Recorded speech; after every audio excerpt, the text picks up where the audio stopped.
The Black Swan, The Impact of the Highly Improbable by Nassim Nicholas Taleb.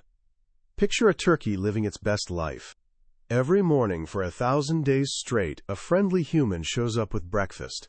The turkey, like any rational creature, starts connecting the dots. A pattern emerges. Day after day, the man appears, food gets delivered, and everything's peachy. With each feeding, the turkey's confidence grows stronger. It becomes absolutely convinced that this daily ritual is a fundamental law of the universe, specifically designed for its benefit. By the Wednesday afternoon before Thanksgiving, the turkey has never been more certain about how the world works. Then everything changes. The man arrives, but he's empty-handed. The turkey's entire worldview is about to get violently updated. This deceptively simple story unlocks one of the most mind-bending books of our century, The Black Swan, by Nassim Nicholas Taleb.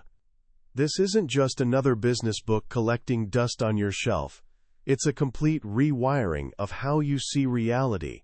Published right before the 2008 financial meltdown, it became eerily prophetic, suddenly making sense of a world that seemed to be falling apart.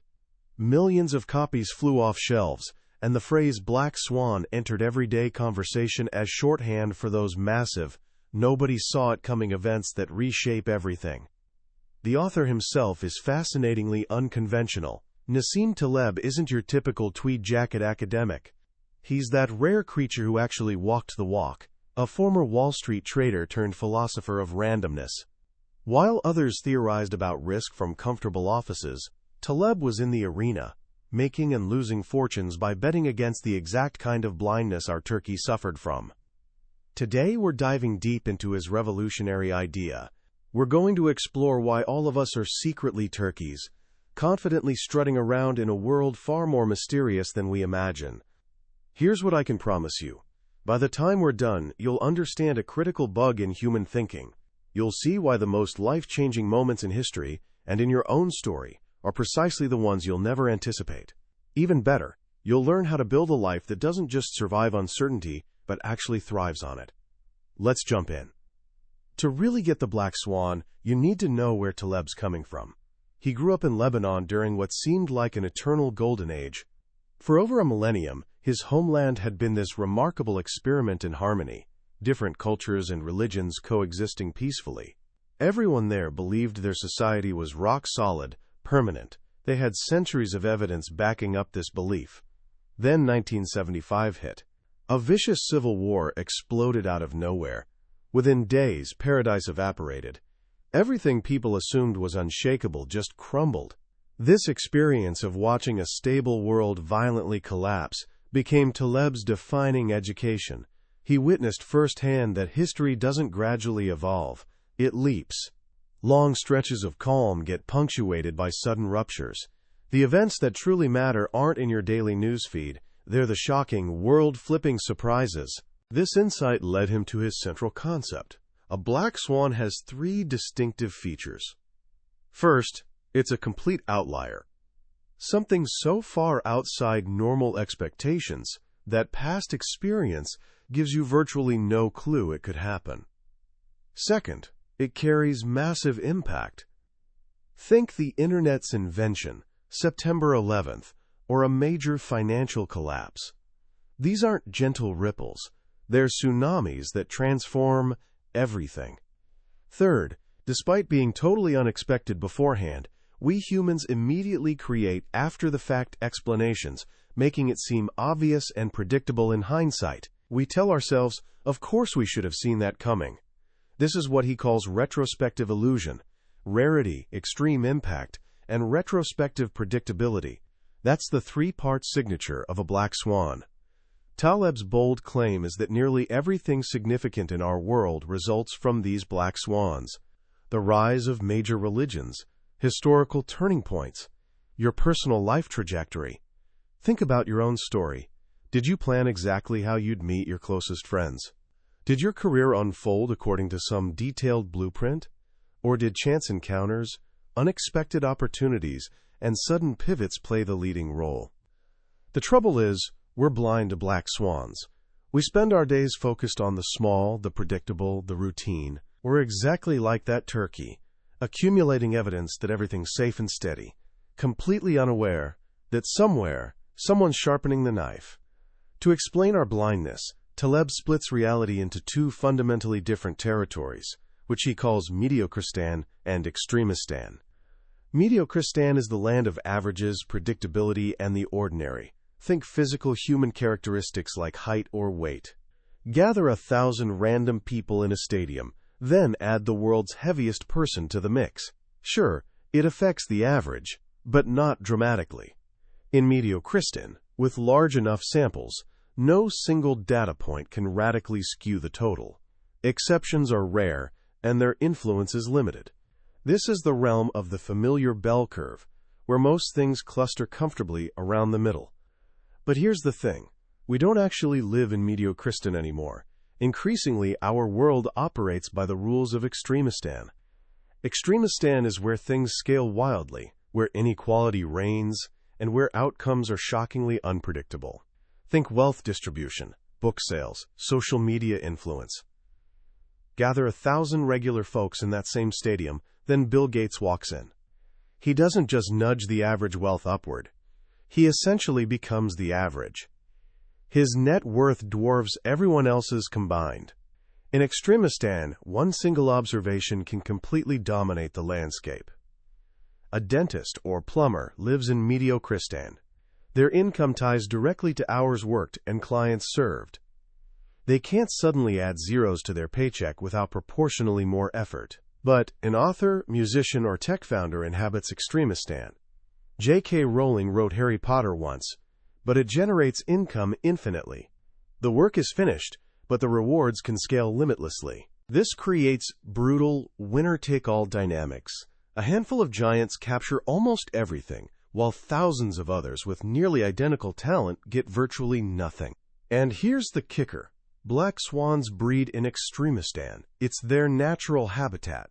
Our blindness comes from using Mediocristan mental maps to navigate Extremistan territory. We expect fairness and predictability when reality is governed by wild, scalable randomness. So why do our brains make these errors? Taleb identifies several deep-rooted mental bugs, the villains of this story, responsible for our black swan blindness. First up, perhaps the most powerful, the narrative fallacy. Our brains are essentially story-making machines. We're hardwired to see coherent narratives with clear cause and effect, not random sequences. Stories help us compress overwhelming complexity into digestible, memorable chunks. Novelist E.M. Forster demonstrated narrative's power brilliantly. Compare these sentences. The king died, and then the queen died. That's just information. Now try this. The king died, and then the queen died of grief. That's a story. The second version sticks in memory far better, because we've injected causality, imposed a because. The problem is, this storytelling drive is so powerful, we manufacture causes that don't exist. We look at successful entrepreneurs and declare, she succeeded because she was bold and took risks. Markets crash and news outlets instantly provide reasons. A dictator's capture, interest rate changes, whatever narrative fits the moment. Taleb shares this hilarious example. The day Saddam Hussein was captured, Bloomberg News ran the headline, U.S. Treasuries rise, Hussein capture may not curb terrorism. Half an hour later, when Treasury bonds dropped, a new headline appeared. U.S. Treasuries fall. Hussein capture boosts allure of risky assets. The identical event supposedly explained completely opposite market movements. This is the narrative fallacy in action. We crave explanations, and our minds will grab whatever story is convenient and clutch it as truth. This makes the past appear far more orderly and predictable than it actually was. Looking back at black swans like wars or crashes, we construct narratives making them seem inevitable. We forget the genuine uncertainty, the countless alternative paths that could have unfolded. The story smooths out reality's jagged randomness. And this illusion of understanding history gives us dangerously false confidence about predicting the future. This leads to our second villain, confirmation bias. This is our built-in tendency to seek evidence supporting our existing beliefs while ignoring contradictory evidence. If you believe all swans are white, you'll hunt for more white swans. Each one you find strengthens your conviction. But this confirmatory evidence is fragile as glass. A single black swan shatters a theory built on observing a million white ones. Taleb argues knowledge grows through falsification, not verification. We approach truth not by proving ourselves right, but by aggressively trying to prove ourselves wrong. He borrows this from philosopher Karl Popper. The most valuable information is the disconfirming instance, that black swan. Great speculators like George Soros, Taleb notes, don't search for reasons supporting their bets. They actively hunt for reasons their theories might be wrong. That's genuine intellectual courage, examining the world without needing it to validate your ego. But most of us do the opposite. We collect evidence like kids collect trading cards, only seeking ones that fit our collection. This is why changing our minds feels nearly impossible, why we get trapped in our own narratives. Third, perhaps most subtle, the ludic fallacy. Ludic comes from Latin for game.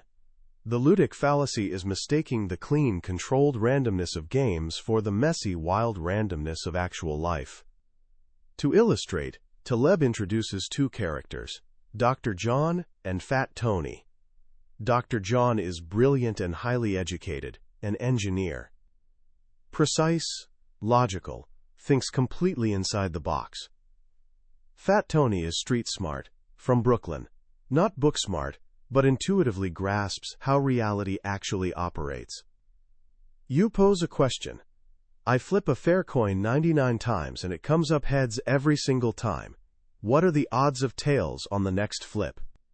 Dr. John, the academic, instantly answers, 50% obviously, each flip is independent. He's answering within the game's stated rules. Fat Tony scoffs. I'd say no more than 1%, he responds. The coin's gotta be rigged. It ain't a fair game. Who's right? In textbooks, Dr. John wins. But in the real world, Fat Tony survives. He instinctively knows the real risk isn't in the game itself, but in assumptions about the game. He questions the premise. He understands that in actual life, the dice are almost always loaded. The ludic fallacy is Dr. John's blindness. It's believing the measurable, modelable risks of casinos match the risks we face in reality. In casinos, rules are fixed, probabilities known, uncertainty, sources defined. But in the real world, rules can change without warning.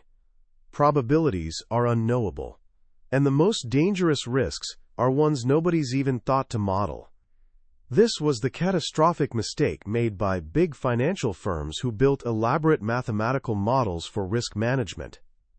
Their models were elegant, based on the neat mathematics of bell curves. But they were models for Mediocristan. When the 2008 Black Swan arrived, an event their models declared impossible, everything collapsed. They were playing with the wrong dice entirely. The final villain in our blindness story is the problem of silent evidence. This might be the most profound. Roman philosopher Cicero told a story about a man shown a painting of sailors who survived shipwreck after praying to the gods. This supposedly proved divine power. His response was simple: where are the paintings of those who prayed and drowned anyway? Drowned sailors can't tell their stories. Failures don't write memoirs. The dead don't give interviews. This is silent evidence. History gets written by winners. What we see isn't the complete picture. We see successes, survivors, the lucky ones. The vast graveyard of failures remains invisible. Think about all those How to Become a Millionaire books. They study successful people's habits, courage, risk-taking, optimism, and conclude these traits cause success. But what if you visited the graveyard of failed entrepreneurs? You'd find it packed with people who also had courage, took risks, and stayed optimistic. The difference between winners and losers isn't just skill. It's a massive dose of luck. But we don't see luck because the unlucky stay silent. Taleb uses another elegant example, the swimmer's body. We see elite swimmers with their long, lean muscles and assume swimming creates that physique. But we've got causality backward. More likely, people naturally predisposed to that body type become successful swimmers. We don't see thousands who swam for years and never developed that physique. We only see survivors. This bias makes the world seem far less random and more stable than it actually is. We see companies that survive decades and call them resilient, forgetting thousands that went bust. We see someone who recovered from terrible illness and call it miraculous, forgetting many who didn't. The silent evidence of the cemetery hides risk's true nature from us. So we're trapped. Our minds create comforting stories. We seek confirming evidence. We mistake games for reality, and we're blind to failure's evidence surrounding us. We're built to be Black Swan suckers. The question becomes, if we can't predict these events, what can we possibly do? This is where Taleb moves from diagnosis to cure.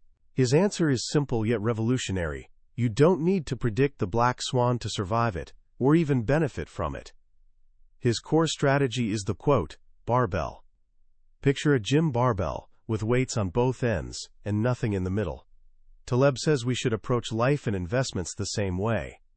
Instead of putting everything into medium-risk ventures, how do you even define medium risk? We should be ultra-conservative on one end, and ultra-aggressive on the other. Practically, this means putting maybe 85 to 90% of your resources in the safest possible places, things that can't be hurt by a black swan. Think of it as your survival foundation, the protected part of your life that provides stability. Then take the remaining 10 to 15% and put it into extremely speculative, high-risk, high-payoff ventures. These are your bets on positive black swans. Small investments in startups, time spent on creative projects, deciding to attend a party where you might meet someone life-changing. With this strategy, you're protected from negative black swans. Worst-case scenario, you lose your small speculative pot. Your survival never hangs in the balance. But you're wide open to positive black swan upside. If one speculative bet pays off, it can pay off enormously, transforming your life in unpredictable ways. This isn't just about money, it's a life philosophy. Be ultra-conservative with things that can hurt you, so you can be ultra-aggressive with things that can help you. Protect your downside. Let the upside handle itself. This requires a radical mindset shift.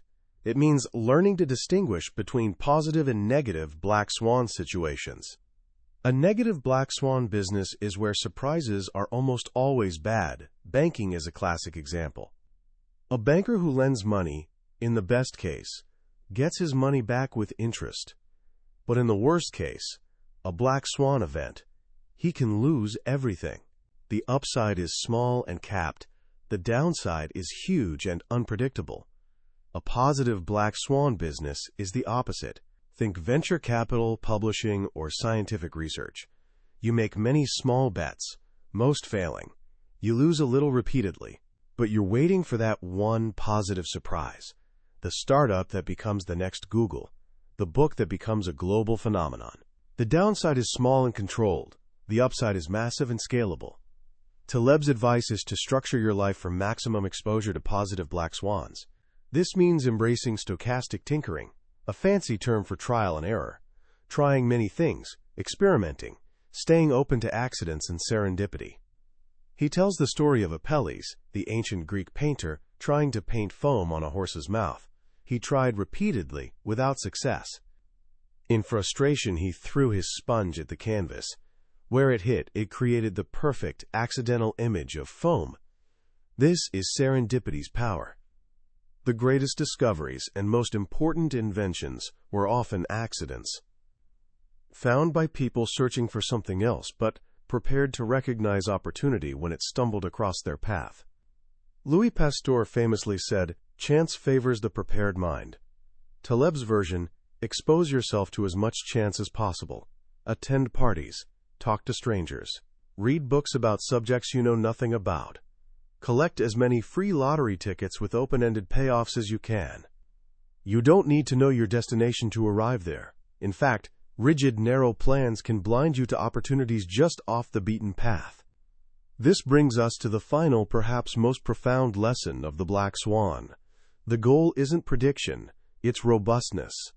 We can't stop black swans from happening. The world will always be wild, unpredictable, full of surprises. The goal is building systems, and building a life that doesn't depend on predicting the future. A robust system can withstand shocks, survive the unexpected. A fragile system looks stable and efficient, but shatters at the first real trouble.